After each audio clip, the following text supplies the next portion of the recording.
So I'll get a quick video of down here before it floods, and hopefully some of this gets washed out. But this is what we started clearing with here. We got all the brush out of here. It looked just like that over there. That's what we got with. We cleared some of the trees out. We'll still get, we've got a couple cedars we're keeping. This big leafy guy we'll keep. But we'll get all these stumps out of here. This is going to get evened out. We're going to put those rocks, we're going to take from there and continue down here. And then right about where that tree stump goes in is where the rock shelf starts. So I'll just put like rock wall there. And then I'll pour creek rock down this so it's nice and even. It doesn't get grown up again. We could keep the weeds out. But the intent is then to clean this up and make a walking trail right back through here.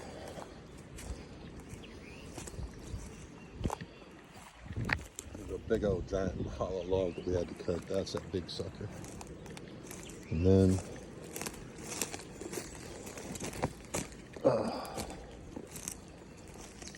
like I said, this is still grown up, but we got all the big stuff out of it.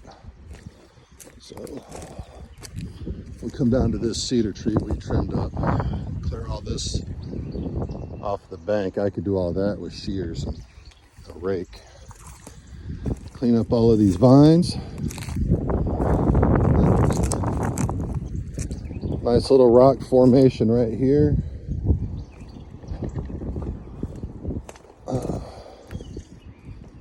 Come out onto this ledge. This is a decent little swimming hole right there. And then got a spot we could all sit here and chill, hang out. Little picnic table size rock right there. I just got to clean that up. I'm going to leave the mimosa tree, but I cut this wild rose bush yesterday. It's why it's all wilting and dying, but I'm going to yank that mean thing out of there, and all of this is going to get cleared off. When I said there was a ledge up there, I was standing up there. This was the dark rock. You can walk right down here. You can walk right along this ledge. And we come out to this other side that we just need to clear up some more. But get off of me, vine. Seriously, look at this guy.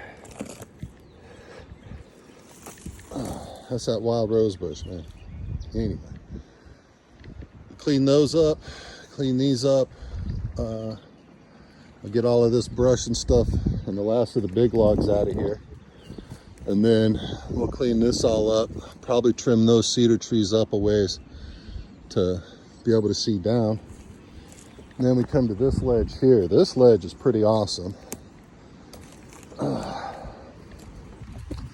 Because down here,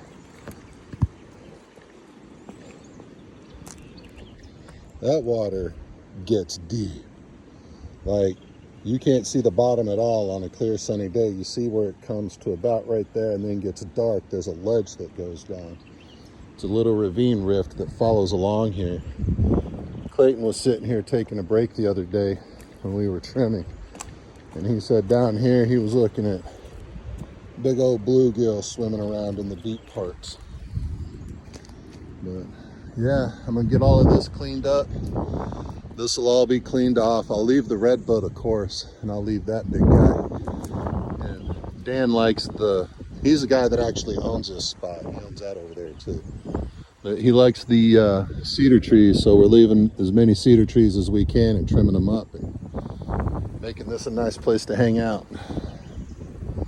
So, yeah.